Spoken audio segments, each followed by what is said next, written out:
আসসালামু আলাইকুম এভরিওয়ান, আপনাদের জন্য আজকে একটা ভিডিও ব্লগ নিয়ে আসলাম। আজকে বাসায় কি রান্না বান্না হচ্ছে, তো এই ভিডিওটা আসলে আমি করি নাই, আমার মিলি করেছে এই ভিডিওটা। ও বলতেছে মামুনি একটা ভিডিও ব্লগ বানাও রান্নার। তো আজকে হলো ফয়সাল সকাল সকাল বাজার থেকে চিংড়ি মাছ তারপরে শিং মাছ নিয়ে আসলো। তো সব সময় বাজার থেকে এগুলা কেটে নিয়ে আসে। আর এই দিক দিয়ে হলো বেগুন হলো চাটনির জন্য আমরা বেজে নিলাম। আর এই দিক দিয়ে হলো ফুলকপি দিয়ে শিং মাছ দিয়ে রান্না করতেছি, মানে শিং মাছের লেজ মাথা দিয়ে রান্না করতেছি। এই দেখেন কষায় রেখে দিলাম অলরেডি। আর এই দিক দিয়ে তো অলরেডি বেগুন চাটনি আমাদের অলরেডি হয়ে গেছে। আর হলো এই দেখেন রান্নাঘরটা কি অগুছালো, আবার এগুলো সুন্দর ভিডিও করছে, কি অগুছালো অবস্থায় আছে। তো ফয়সাল শিং মাছ বাজার থেকে কেটে আনছে, কিন্তু ও সব সময় পিস পিস আমি করি, কারণ আমার পিস পছন্দ লাগে না। তো বাসায় সেই জন্য আমি মাছের পিসগুলো কেটে নিই। আরও সব সুন্দর করে কারণ বাজার থেকেই কেটে উঠে নিয়ে আসে। তো মিলিয়ে এখন সব এগুলো সুন্দর করে পিস পিস করে কেটে নিচ্ছে আর কি।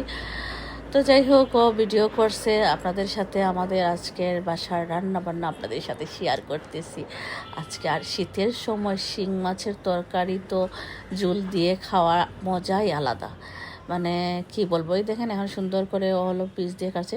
আজকে ওর একটু মন খারাপ, পেঁপে ছিল না, কারণ পেঁপের কুসা দিয়ে ও শিং মাছগুলা সব সময় ওয়াশ করে। তো আজকে বাসায় এটা ছিল না বলে ও একটু বারবার বলা বলি করতেছে, মাম্মা এটা নাই। তো যাই হোক, একদিক দিয়ে হলো শিং মাছ আমি অলরেডি কষায় নিলাম, নিয়ে এখন শিং মাছগুলো ধুয়ে সুন্দর মতো দিয়ে দিচ্ছি। এই দেখেন, আর তো কি বলবো, কালারটা যেহেতু সুন্দর আসছে। আর এদিক দিয়ে কষাইতেছি। আর দেখেন কতগুলো রান্না করলাম আজকে শিং মাছ। শীতের সময় যদি আপনি এরকম শিং মাছের তরকারির ঝোল যদি না খান কেমন লাগে বলেন? মজা লাগে না? ধনিয়া পাতা উঠা দিয়ে টমেটো দিয়ে খাওয়ার মজাই আলাদা শীতের সময়। শীতের সময় আসলে সব কিছু মানে খাওয়ার স্বাদটাই একটু অন্যরকম। আর ধনিয়া পাতা দিয়ে তো খাওয়ার মজা আলাদা একটা মজা। তো ধনিয়া পাতা অলরেডি আমরা এখন দিয়ে দিচ্ছি হলো ফুলকপির তরকারিটার মাঝেই। ফুলকপির তরকারির মাঝেও হলো আমরা অলরেডি ধনিয়া পাতা দিয়ে দিলাম। দিয়ে এখন মোটামুটি আমাদের আজকের রান্না কমপ্লিট। এবং আরেকটা হলো মূলা শাক। আমার তো মূলা খুবই পছন্দ, মূলা শাকও অনেক পছন্দ। তো এখন আমরা মূলা শাকগুলো আমরা এখন ভাজি করে নিব। আর এদিক দিয়া ভর্তার জন্য ধনিয়া পাতা তারপরে মরিচ দিয়ে সুন্দর মতো সরিষার তেল দিয়ে মাখিয়ে নিয়েছি। আমার রেডি হয়ে গেল বেগুন ভর্তা। আর দেখেন, আগে দেখালাম রান্নাঘর কি এলোমেলো ছিল, আর এখন দেখেন খুব সুন্দর গুছানো হয়ে গেছে রান্নাঘর।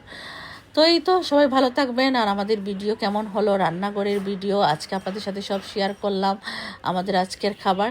তো ভালো থাকবেন সবাই, আবারও নতুন কোনো ভিডিও নিয়ে দেখা হবে।